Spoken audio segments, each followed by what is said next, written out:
रोज रज निज मुनि मुकर सुधार बरड़ो रघुबर विमल यशो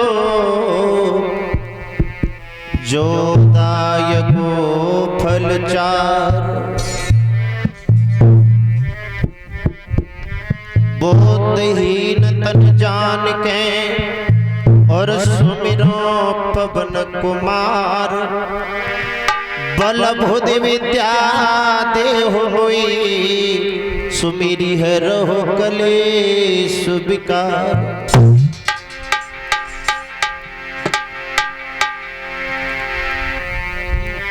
गुरुर् ब्रह्मा गुरुर्विष्णु गुरुर्देव महेश्वरा गुरुर् साक्षात् परब्रह्म तस्मै श्री गुरुवे नमः।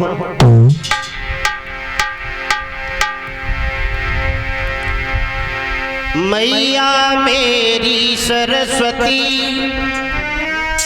और करो कंठ पर पास।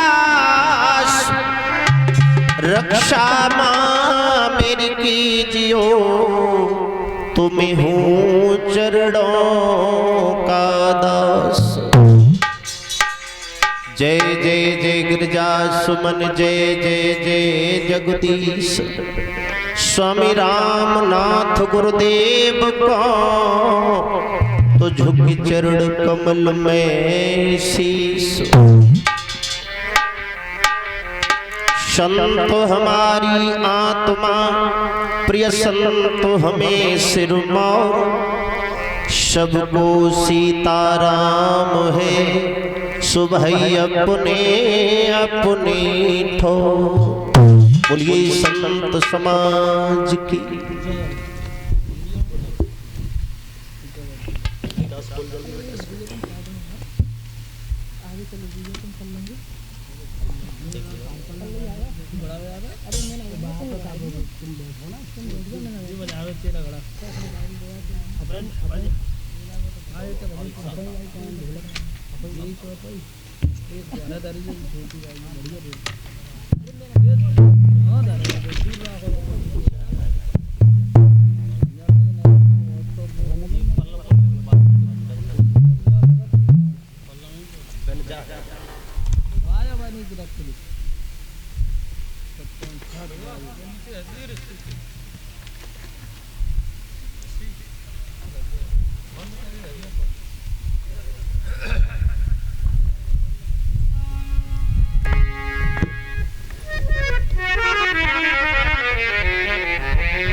माँ गुरहाय स्वरूप को और मूर्ख दोनों छा। कि पता नहीं इस रूप पर शुक्ल उपजेगी घास। आदरणीय धर्म प्रांगण में विराजमान हमारे समस्त श्रोतागण बंधु, दूर दराज क्षेत्र से चलकर आए हुए हमारे आगंतुक महान भाव एवं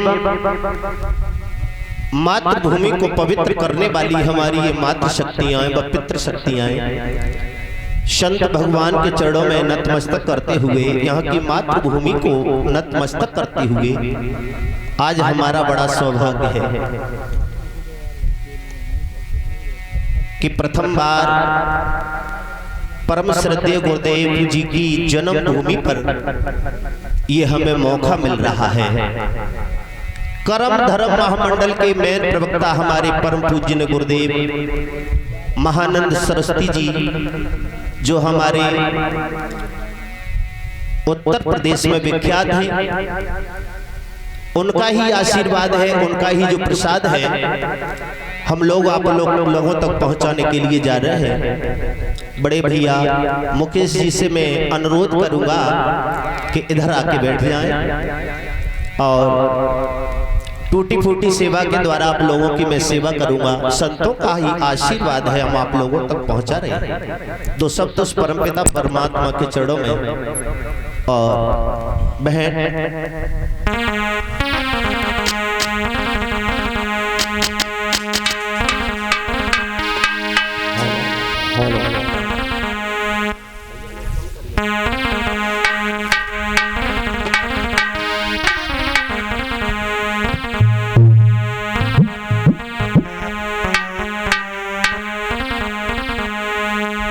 अरे कब बोलोगे और खबरे घनश्याम। सभी वाणी को पवित्र करेंगे। अरे कब बोलोगे खबरे घनश्याम। अरे बड़ी देर करी कब बोलोगे।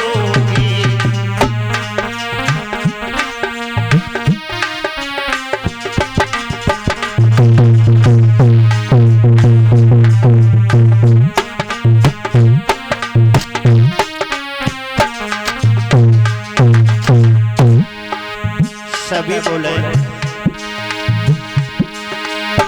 ये कब बोलोगे खबर घनश्याम। अरे बड़ी देर भरी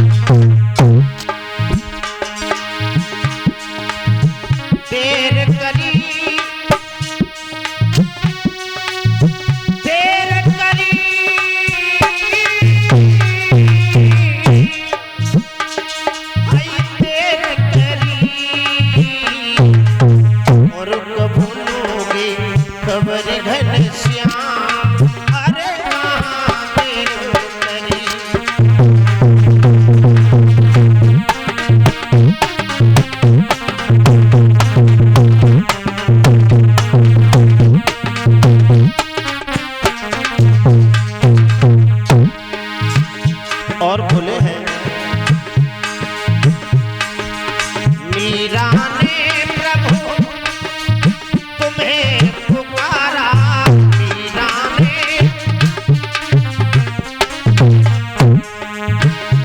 अरे मीरा ने प्रभु तुम्हें पुकारा। मीरा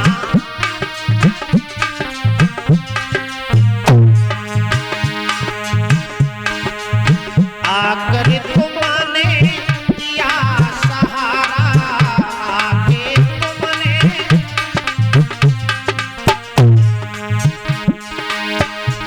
दो बिसको अमृत बना।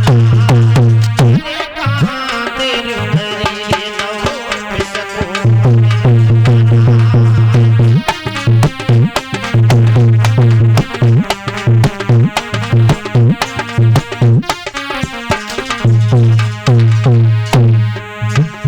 कब बोलोगे खबर घनश्याम। कब बोलोगे खबर घनश्याम। अरे कहाँ देर करी रे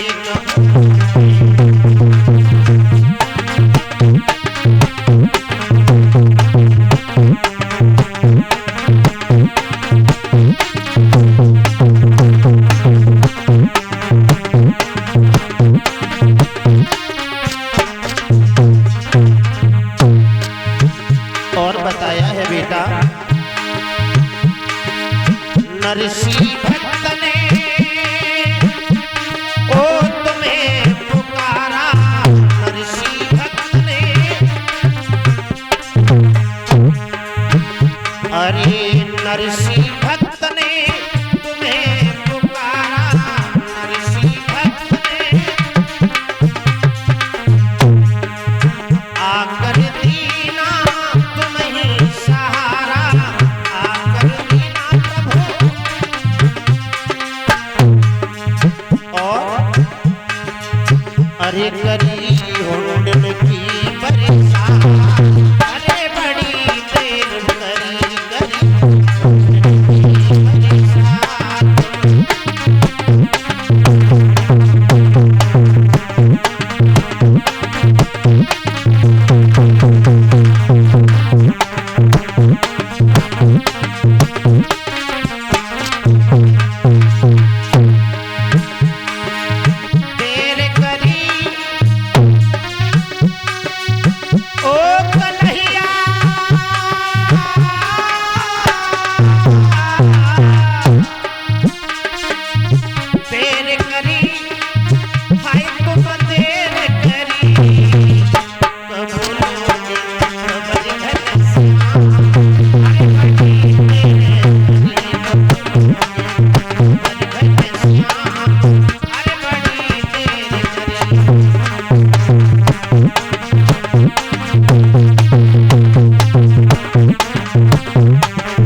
कब लोगे खबर घनश्याम, कब लोगे खबर घनश्याम, अरे बड़ी देर करी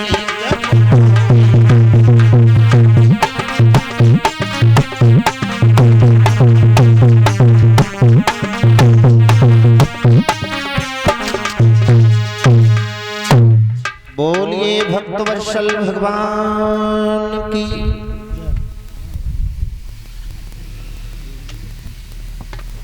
अर्चनीय बंदनीय प्रातः स्मरणीय पूज्यपाद सद्गुरुदेव महानंद सरस्वती जी के चरणों में कोट कोट बार बार प्रणाम।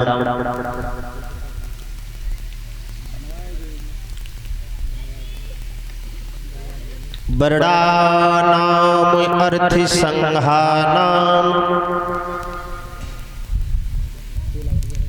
रसानाम छंद साम पे, मंगला नाम च करितारो, बंदे बाणी विनायक हो। सच्चिदानंद रूपाय विश्वोत्पत्त्यादिहेतवे, तापत्रीय विनाशाय श्री कृष्णाय वयं नमः। नेम से सूतमासीनम अभिभावते अभिभावतम, कथामृत रसास्वाद कुशले सौन को अब्रवीतो। हरिहर गंगा मैया के किनारे पर बैठे हुए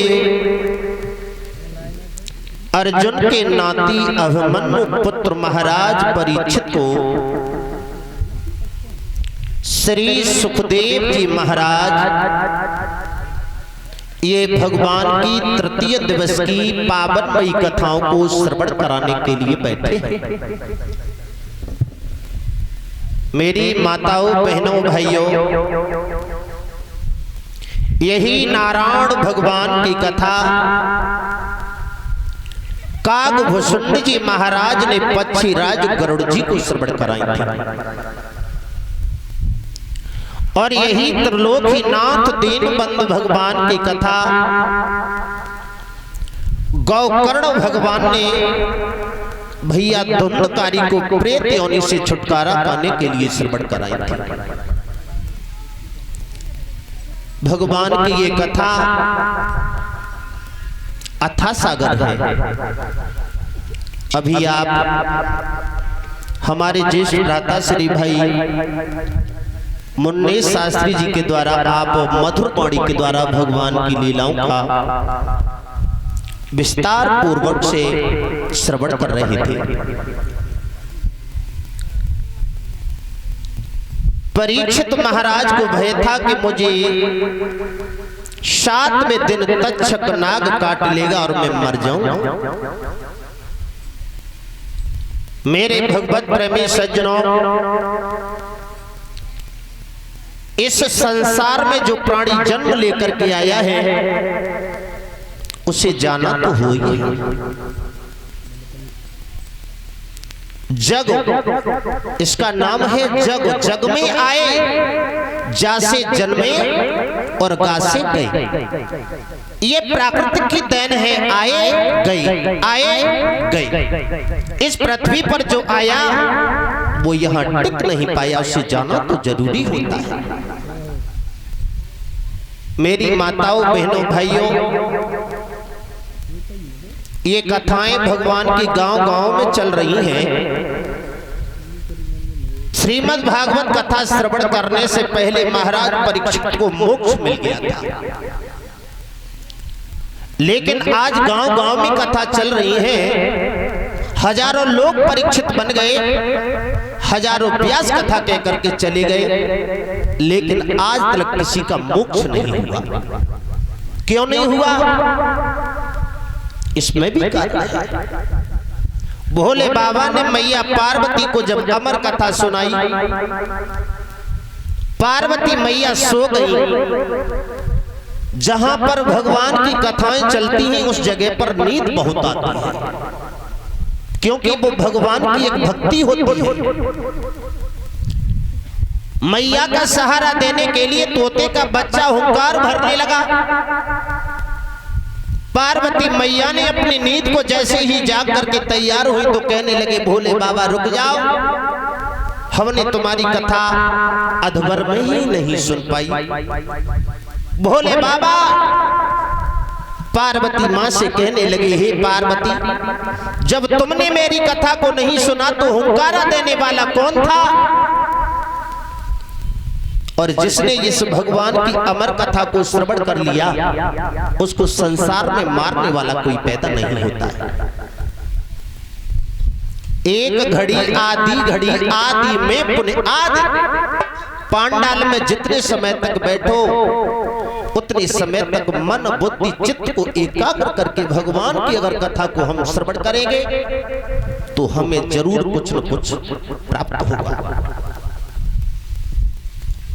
भोले बाबा ने उस समय पर अमर कथा को श्राप दे दिया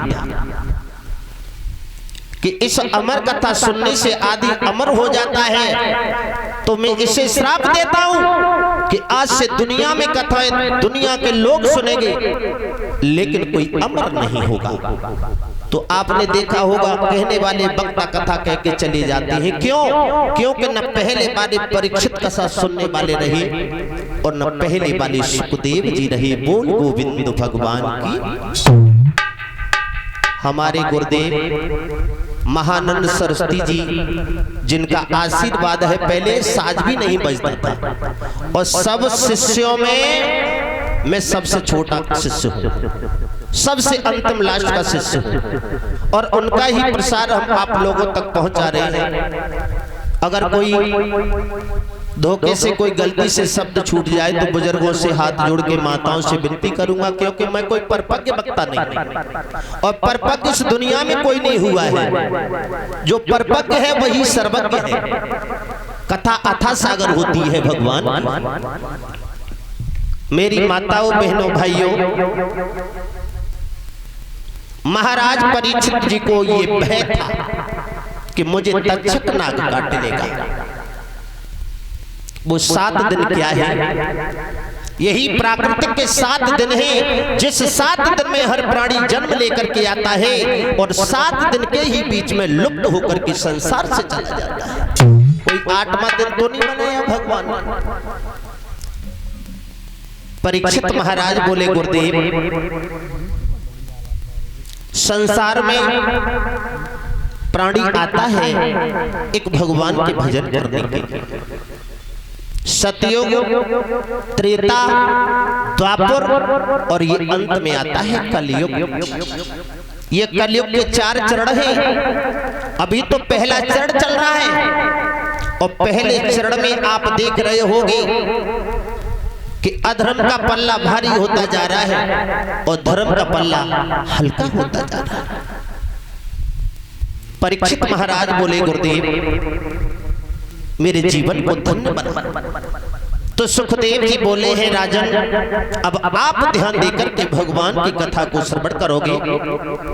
इस परमपिता परमात्मा ने इस बगिया को सजा बजा के तैयार किया है, जिसमें पेड़ और पौधे ऐसे अनमोल लगाए हैं। एक कवि ने कल्पना में बताया है, तो सभी एक भगवान का कीर्तन बोल लीजिए। उसके बाद यहाँ से आगे की बड़ी सुंदर कथाएं आप लोगों के बीच में श्रवण करने के लिए मिलेंगी।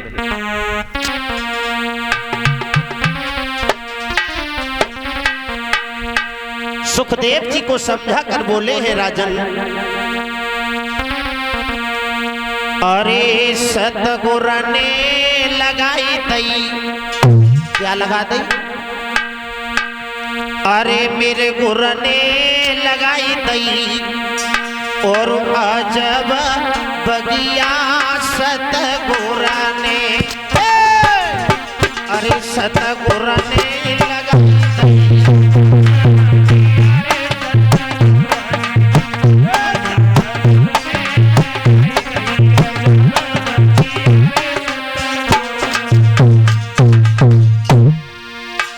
मेरे भगवान ने इस अजब बगिया को कैसे लगाया है भैया जी। अरे सतगुर ने लगाई थी अजब बगिया गुरुवर ने।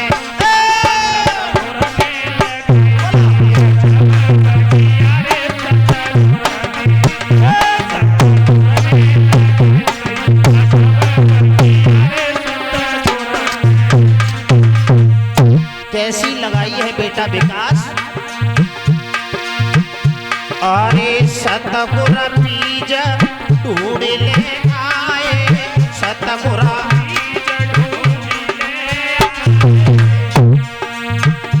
अरे सतगुर बीज ढूंढ ले आए, सतगुर बीज ढूंढ ले आए। लला अरे हरे भरे वृक्ष लगाए, हरे भरे वृक्ष लगाए। लला अब सींचे पेड़ लागियो मलिया, सतगुर ने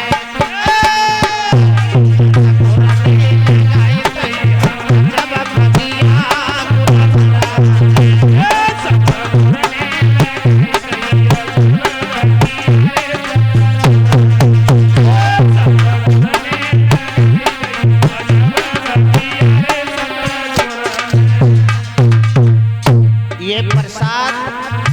आप लोग कहां से पा रहे हो? कर्म धर्म महामंडल की तरफ से। और कवि क्या लिख रहे हैं? अरे पांच तत्व मिली वृक्ष लगाए,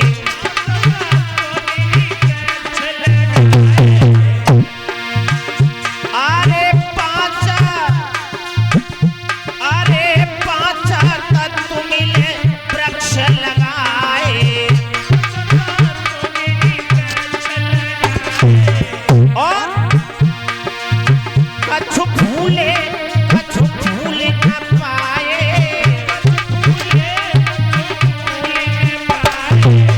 भैया अरे सतगुर ने ले ली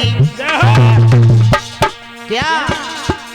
अरे गुरुवर ने ले ली दवा की डिबिया, सतगुर ने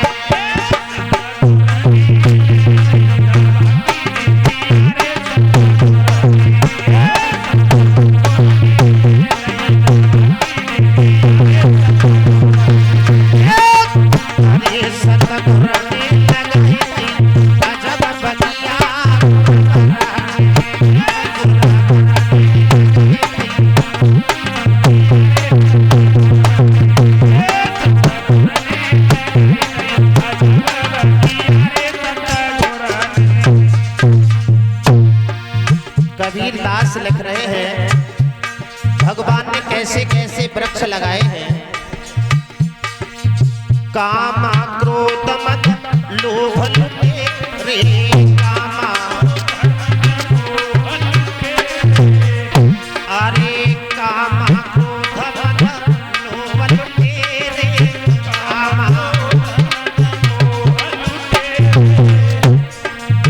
लूटे पागा करे अंधेरे, लूटे पागा करे अंधेरे। बहुत सुंदर। अरे जे लूटे माल बड़े ठगिया गुरुवर ने,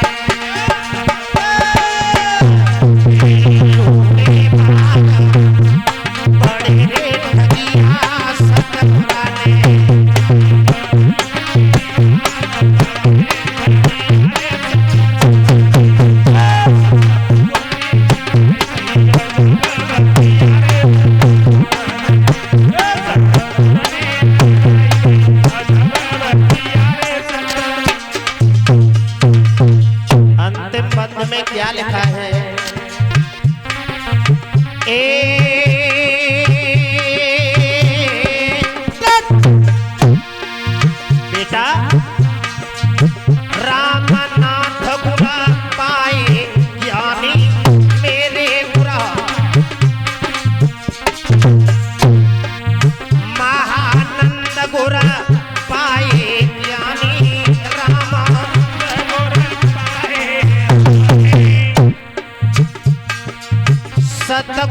की है अमृत पानी, गुरुवर की है अमृत वाणी, मेरे गुरुवर की अमृत वाणी, सदा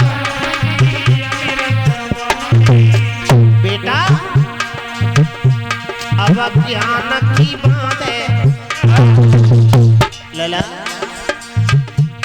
अब ज्ञान की बात में सब पगिया सतगुरा ने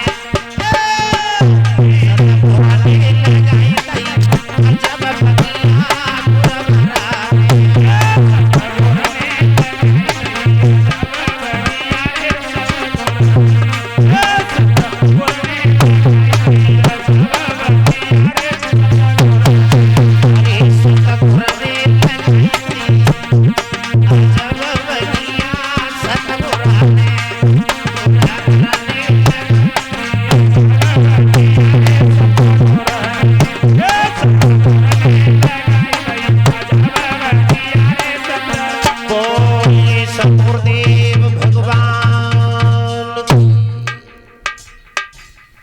सदगुरु रूपी प्रसाद है, सदगुरु रूपी ये बगिया लगी हुई है। मेरे भगवत प्रेमी सज्जनों, परीक्षित महाराज को ज्ञान करा रहे हैं सुखदेव जी। कथा श्रवण करने के लिए सुखदेव जी जिस समय बैठ जाते हैं, न कुछ खाते हैं न पीते हैं, टकटकी लगा करके देखते हैं कि मेरे प्रभु के मुखार बिंद से कौन से शब्द छूटे जो मुझे मोक्ष मिल जाए। ये मोक्ष क्या है? मेरे भगवत प्रेमी सज्जनों, जिस समय महाराज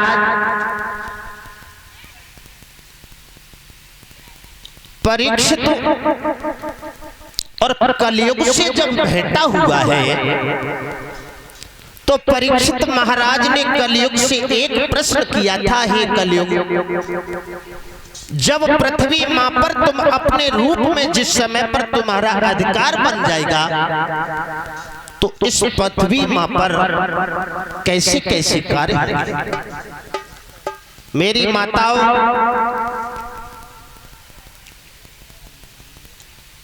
कलयुग कहने लगे हैं राजन, हम एक नहीं हम चार भाई हैं। बोले चार? तुम चार कौन से हो?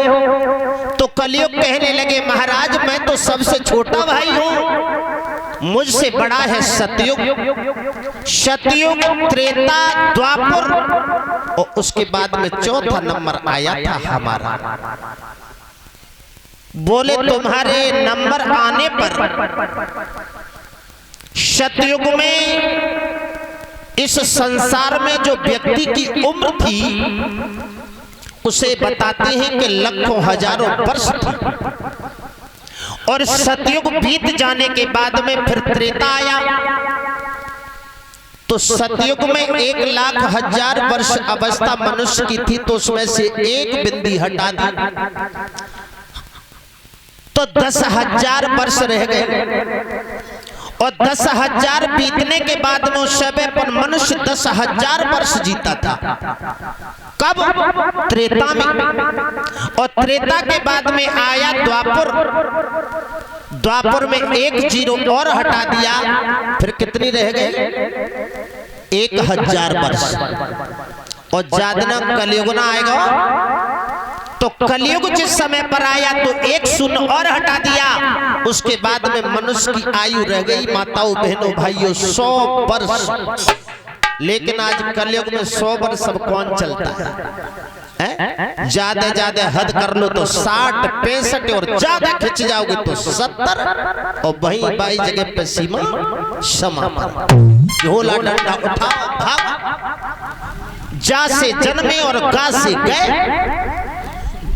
मेरी माताओं बहनों भाइयों, परीक्षित महाराज पूछ रहे मुझे एक बात बताओ कलयुग, जब तुम पूर्ण रूप से इस पृथ्वी मां पर आ जाओगे तो तुम्हारे समय में कैसे कैसे कार्य होंगे? सोई कलयुग हंस के एक बात बोले हैं महाराज, अब तुम्हारा तो समय चला गया, अब समय हमारा है। बोले कौन से? तो क्या बता रहे हैं कलयुग परीक्षित महाराज को, हमारे आने पर इस पृथ्वी पर क्या होगा।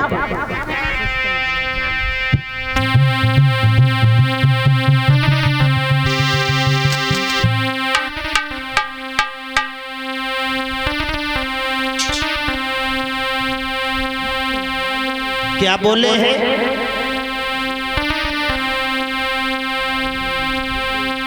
और पाप हुई कलयुग में। भैया योगेंद्र, कलयुग बोले हैं महाराज परीक्षित से कि मेरे आने पर क्या होगा। ऋषि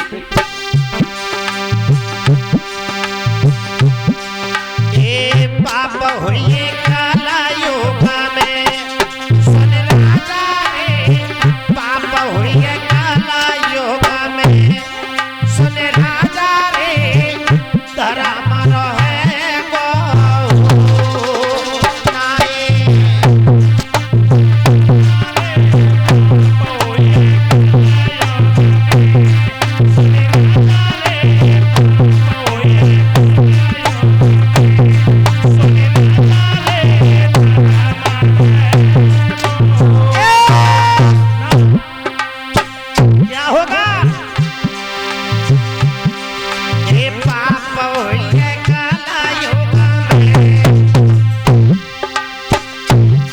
अरे पाप हुई कलयुग में, सुन भैया रे, पाप हुई कलयुग में, सुन राजा रे, धर्म रहे गोया हो।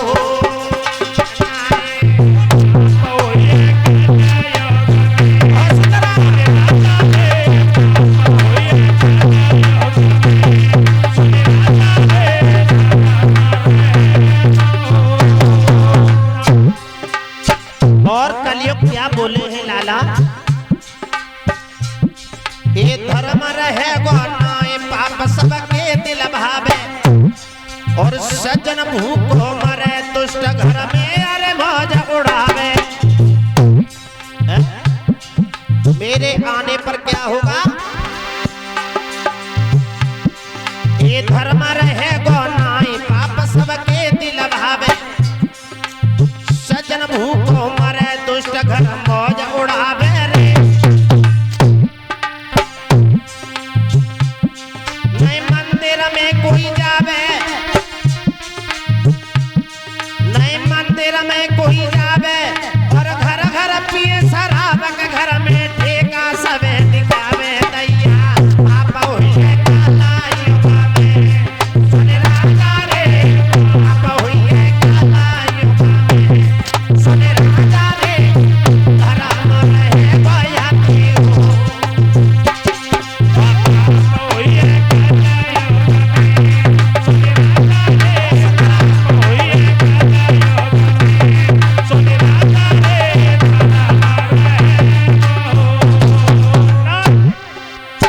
एक बात और बोले हैं कलयुग सुनो महाराज, और क्या होगा?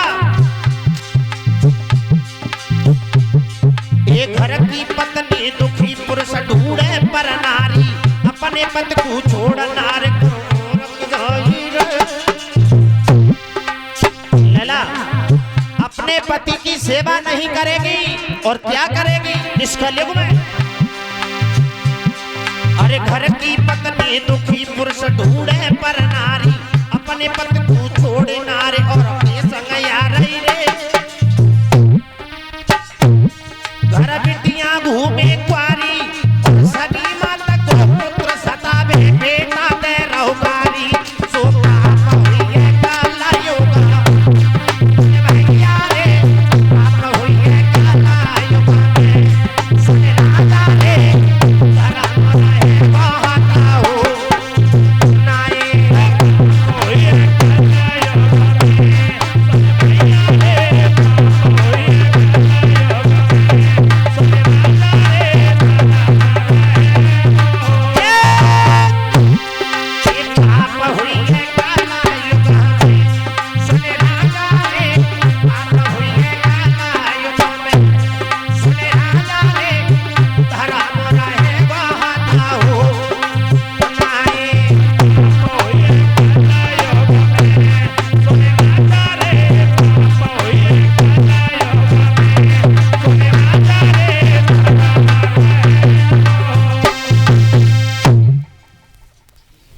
परीक्षित महाराज को समझाया था। ये 100 रुपए का पुरस्कार हमारे पास में आया है श्रीमान गुड्डू भाई जी, जो गांव एवरनपुर से चलकर आए हैं, हमें सम्मानित कर रहे हैं। ठाकुर जी महाराज सदैव इनके घर में धन संपत्ति की खान लगती रहे, प्रभु इन पर कृपा बरसाते रहे। बोलिए संत समाज की।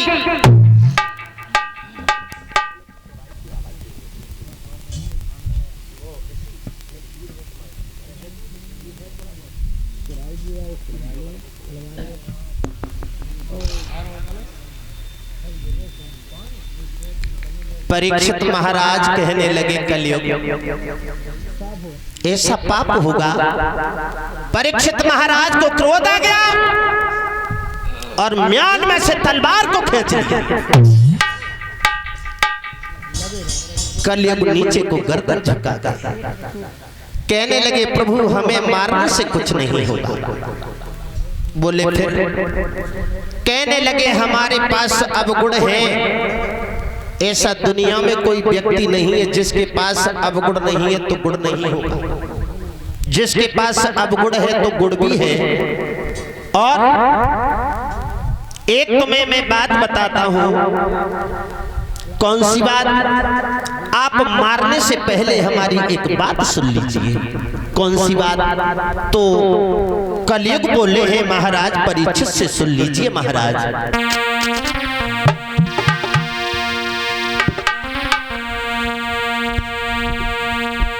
कि राजन दुनिया एक सी नहीं,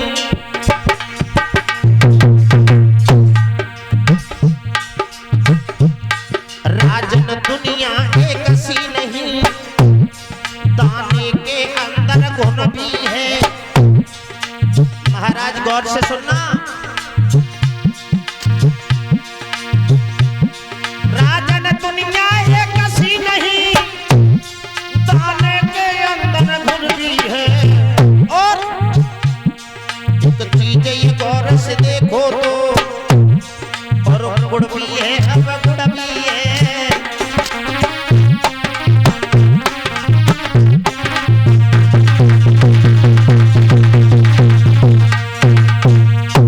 कहने लगे महाराज दाने के अंदर देखोगे तो गुण लग जाता है, लेकिन उसके अंदर गुण भी है और अवगुण भी है। मुझे मारने से कुछ नहीं होगा। अगर तुम मुझे मार दोगे तो ब्रह्मा को ये आदेश दिया है सृष्टि को बढ़ाने के लिए, फिर उस सृष्टि का क्या होगा? परीक्षित महाराज ने तलवार को नीचे रख लिया। बोले क्यों? कहने लगे सुनो महाराज, जिस समय सतयुग आया है उस सतयुग में लोग बताते हैं कि मनसा पाप लग जाता था। क्या हो जाता था? मनसा पाप। अगर मन में हमने कोई गलत धारणा सोच ली तो बताया है कि मनसा पाप लग जाता था। उसके बाद में सतयुग द्वापर त्रेता में सिर पटक पटक मर जाते थे। कलयुग के राम कहो मुँह से आराम घड़ी में पाते थे। सतयुग में और द्वापर में मनसा इंसान को पाप लग जाता था, और इस कलयुग में मन में अगर हम कुकर्म सोच रहे हैं और वो कार्य अगर हमने नहीं किया तो पाप नहीं लग सकता। इस कलयुग में जिसने कर्म कर दिया तो समझ लीजिए उसे पाप लग जाता है। बोल आनंद कंद भगवान की। मेरी माताओं बहनों भाइयों, परीक्षित महाराज थोड़ा बताओ कि ये कथा कहाँ छोड़ के गए थे, कुछ पता है आपको? बड़े भोले भाले हमारे परीक्षित जी हैं, ये तो बगुला भक्त हैं। बोलिए परीक्षित महाराज की।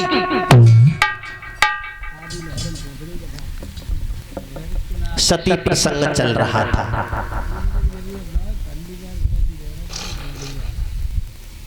कछ ने बे याद नहीं कर पाए तो तुम तो याद राखो करो।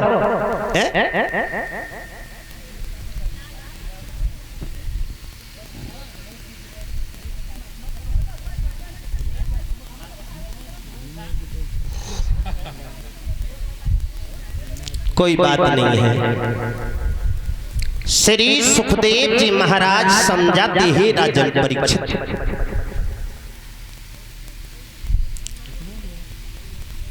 विष्णु की नाभि से कमल उत्पन्न हुआ, कमर पर उस ब्रह्मा जी प्रकट हुए और ब्रह्मा जी प्रकट होने के बाद में आवाज आई, ब्रह्मा जी इस पृथ्वी पर तुम्हें सृष्टि को लाना। सृष्टि विस्तार आप लोगों ने कथा को श्रवण सुना होगा। उसके बाद में ब्रह्मा जी ने दोनों अंगों के द्वारा एक नर और स्त्री का जोड़ा उत्पन्न किया था, शंभा मनु और शत्रुपा। शंभा मनु शत्रुपा के बाद में मैथुन क्रिया के द्वारा ये 5 संतान उत्पन्न की है, जिसमें 2 पुत्र और 3 बिटियां। मेरे भगवत प्रेमी सज्जनों, प्रियव्रत और उत्तानपाद नाम के 2 पुत्र पैदा किए हैं। आकुति, देवहूति और प्रसूति नाम की ये 3 कन्या उत्पन्न की थी। आकुति का विवाह हुआ था ऋषि प्रजापति के साथ और देवहूति नाम की कन्या का विवाह हुआ था महाराज कर्दम ऋषि जी के साथ। इन्हीं महाराज की तीसरी बेटी थी जिसका नाम था प्रसूति। ये प्रसूति दक्ष प्रजापति के लिए विवाही थी। सुखदेव जी कह रहे हैं राजन, अब यहां से आप आगे की कथा को श्रवण करोगे। इंसान की जिंदगी एक पानी के बलबूला की तरह है। जैसे आकाश मार्ग से पानी छूटता है तो पृथ्वी पर आके वो बलबूला बन जाता है। कुछ देर तक वो ठहरता है उस जल में और उसके बाद में वो पानी में विलंब हो जाता है। इसी तरह से एक मनुष्य की जिंदगी है। मनुष्य की जिंदगी का कोई पता नहीं होता है। मेरी माताओं, बहनों, भाइयों, परीक्षित महाराज हाथ जोड़ के खड़े हो गए और सुखदेव जी से प्रश्न कर दिया, गुरुदेव, हमने सुना है कि भारत भूमि पर बड़े बड़े महान प्रतापी राजा हुए हैं जिन्होंने सर झुका दिया, लेकिन वो धर्म से पीछे नहीं हटे। बोले हाँ। कहने लगे, प्रभु, प्रियव्रत भगवान के सच्चे भक्त थे। इन प्रियव्रत के भैया हुए थे महाराज उत्तानपाद। मैंने सुना है महाराज उत्तानपाद के 2 विवाह हुए थे। कहने लगे हाँ। तो प्रभु, इस कथा को मुझे विस्तार पूर्वक से श्रवण करा। सुखदेव जी कहने लगे हैं, राजन, अब आप आसन लगा करके बैठ जाएं, मैं यहां से तुम्हें आगे की कथा को श्रवण कराता।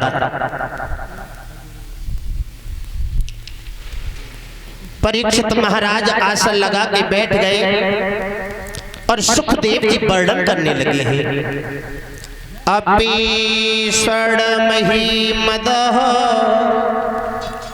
अयोध्यापुरेण राजस्य कृता नृपस्य एकदा यपनामस्य उत्तानपाद विमल गच्छत्। श्री सुखदेव जी महाराज समझाती है राजन परीक्षित, इस संसार में ये सुंदर क्या है? सबसे बड़ा सुंदर ये मनुष्य का शरीर है। इस मनुष्य के शरीर में जीव रूपी उत्तानपाद नाम का राज करता है और सुनीति नामक भक्ति, ये जब जीव के साथ में माया रूपी सुरुचि का प्रकोप बढ़ता है तब सुनीति नाम की भक्ति दूर हो जाती है और भक्ति और जीव के द्वारा ज्ञान रूपी ध्रुव उत्पन्न हो जाता है। बोल गोविंद भगवान की। कहने लगे धन्य है प्रभु। इस कथा को मुझे विस्तार पूर्वक से श्रवण कराया तो सुखदेव जी बोले हैं राजन, इस पंच भौतिक शरीर के अंदर 72 करोड़ 10 लाख 10,000 नाड़ियां हैं। कितनी? 72 करोड़ 10 लाख 10,002 इस नाड़ियों से इस पंच भौतिक शरीर विभूत किया। कहने लगे प्रभु इस कथा को मुझे विस्तार पूर्वक से श्रवण कराया। सुखदेव जी बोले राजन, उत्तानपाद महाराज अयोध्या नरेश थे,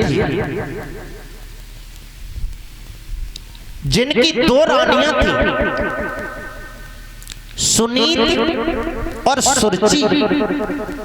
लेकिन सबसे पहले बड़ी रानी थी जिसका नाम था सुनीति। सु कहते हैं अपनी और नीति कहते हैं नीत पर चलने वाली। वो पतिव्रता स्त्री कहलाई जाती है। माताओं, पतिव्रता स्त्री के लक्षण क्या होते हैं? अरे नारी तो वही है, नारी नीचे को नभाए चले और 8 पहर पत की है ताबेदारी को। कोड़ी हुई कलम की चाहे अति धनहीन हुई और नित प्रति सुने सब खोटी बानी गारी को।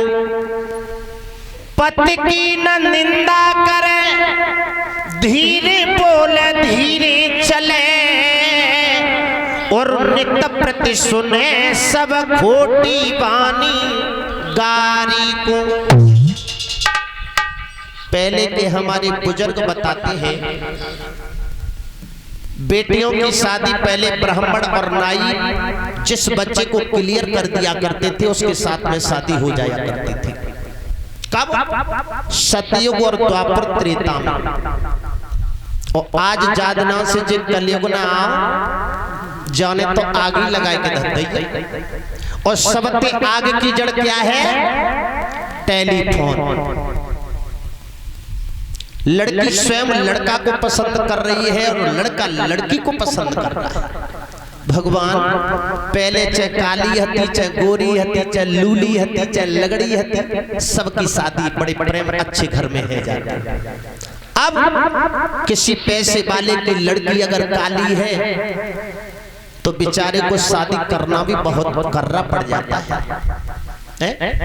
बारे भगवान तेरी लीला बड़ी अपरंपार है। तो सुरुचि सुनीति सदैव पति की सेवा किया करती थी। सबसे उठने के बाद में पहले अपने पति के चरणों को चूमा करती थी, सास ससुर के पैरों को छुआ करती थी। आज हमारे समाज में ऐसा बहुत कम है। शायद हमारी माताएं बहनें यहाँ बैठी होंगी।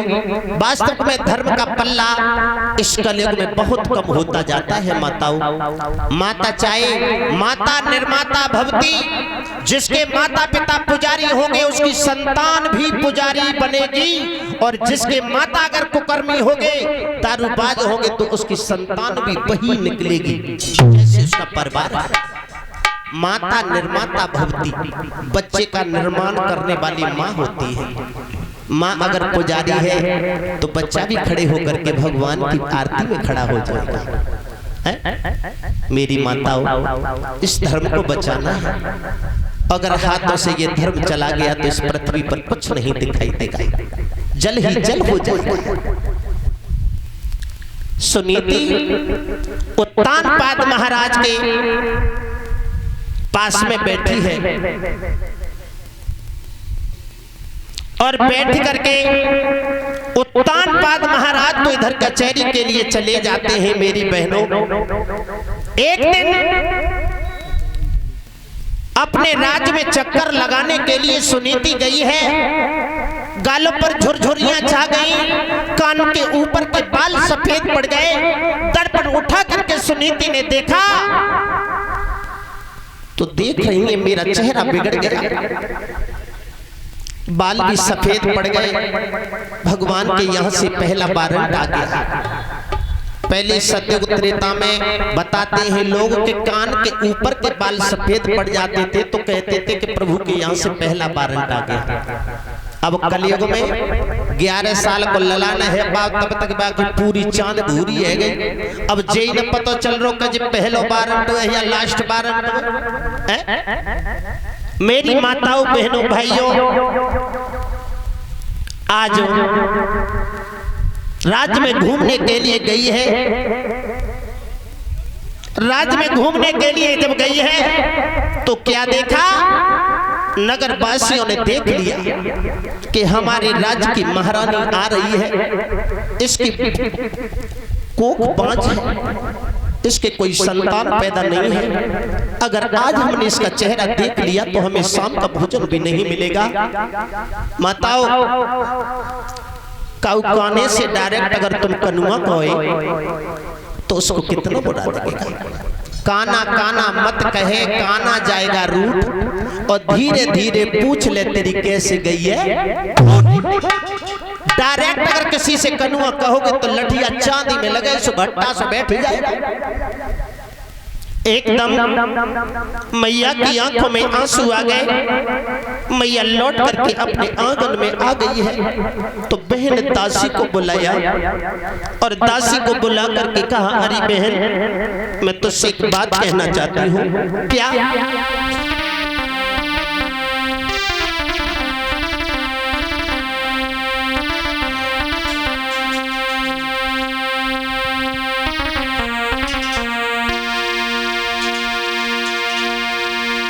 अरे दासी लई बुलाई बेटा, कहीं समझ आई चली ने कजारी।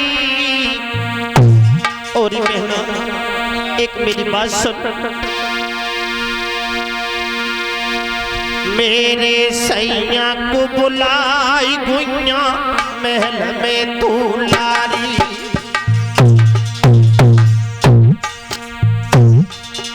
चली जा मेरी बहन, चली जा, चली जा।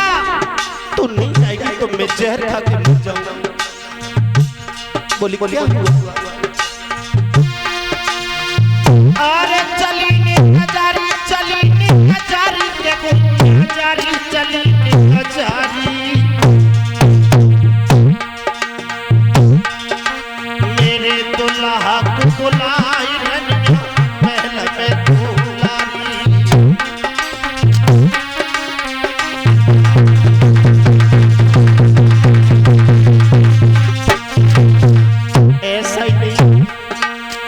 मैया रो करके आंगन में एक बात कह रही है, लला चिंता मत करो बहना, मैं जाऊंगी जाऊंगी।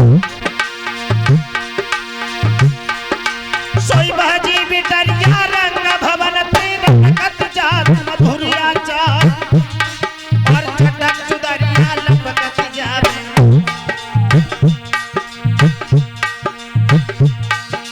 धोतिया दबत पाँवती जाए, अरे उमर को लचका उमर को झटका, ये झटका लगो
मेरे भैया ये 100 रुपए का पुरस्कार जो हमारे पास में भिजवा रहे हैं श्रीमान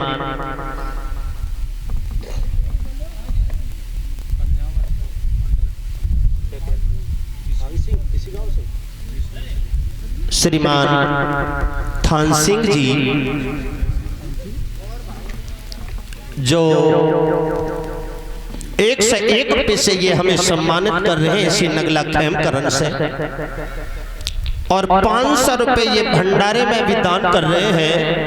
20-20 रुपए से हमारे सभी साथी गणों का भी सम्मान कर रहे हैं, और कलश भरने वाली बेटियों का भी सम्मान कर रहे हैं। जोरदार तालियों से सम्मान करेंगे।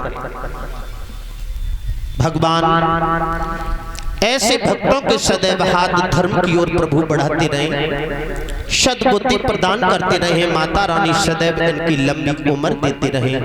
बोलिए संत समाज की।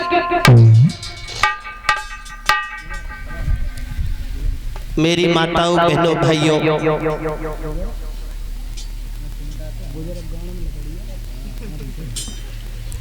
उत्तानपाद महाराज घोड़े पर सवार होकर के वहां से चले हैं। जब घोड़े पर सवार होकर के आंगन के लिए चले हैं दासी के साथ,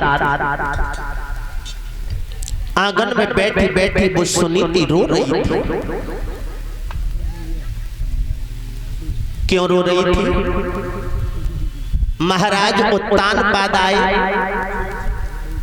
चारपाई को बिछा दिया है, और चारपाई को बिछाने के बाद में पिया की सूरत को देखा तो आंखों में आंसू आ गए। भद्रे, तुमने हमें क्यों बुलाया? तो बोली है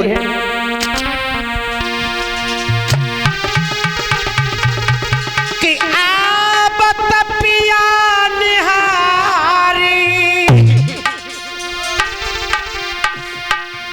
खड़ी भई नारी हियो उमड़ाओ। लला प्राण न प्यारे बन सैया तू जन पलगा तुरत न भाओ।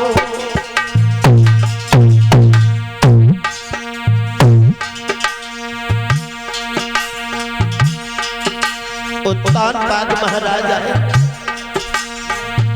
रानी ने पल्ली को नभा दिया। ऐसा ही नहीं भैया,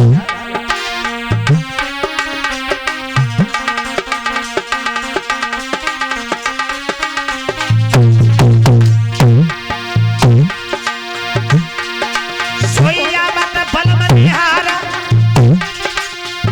आबत पिया हारा खड़ी भई नारी के रोवाओ हियो यो मड़ाओ।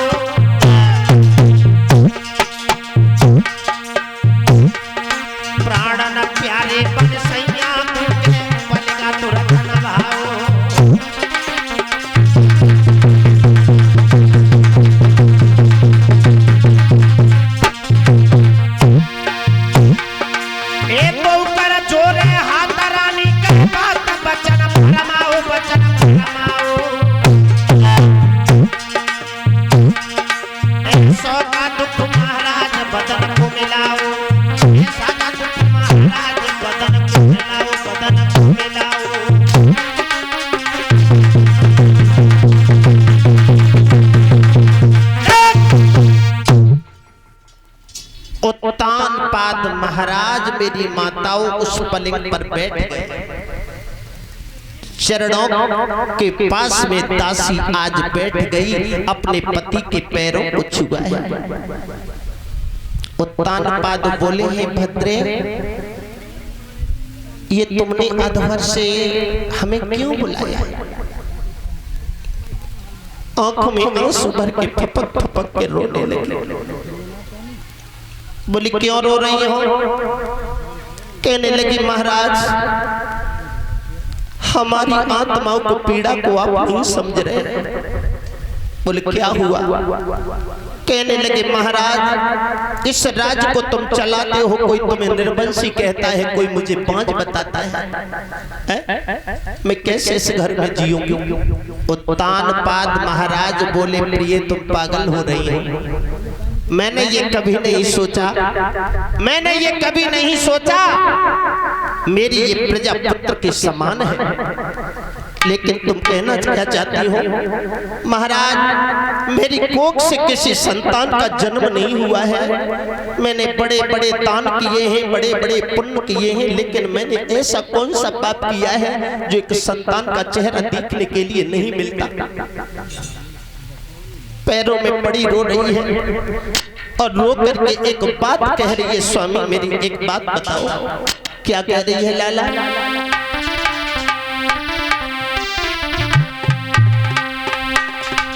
आरे आंसू बह रहे आँखियाँ से, मैया आंखों से आंसुओं की धार बह रही है। बेटा विकास, आंसू बह रहे आँखियाँ से, मेरे भैया रे आंसू बह रहे आँखियाँ से, मेरे भैया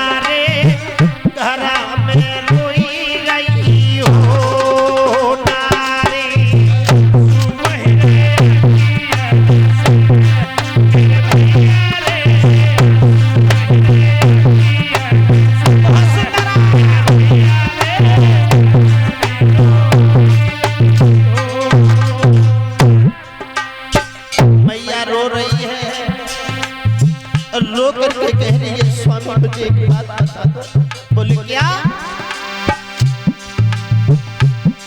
हाय आंसू बह रहे आँखियाँ से,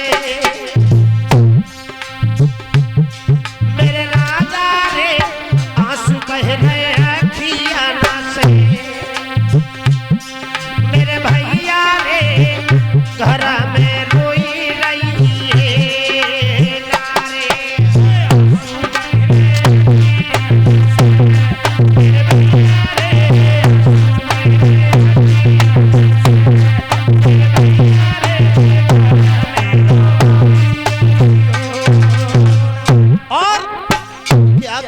वो प्राणों की प्यारी सुनीति महाराज,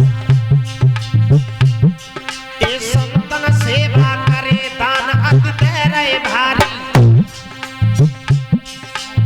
संतन सेवा करे दान अति दे रहे भारी, करे कीर्तन भजन लगन लागी हरि न्यारी रे। स्वामी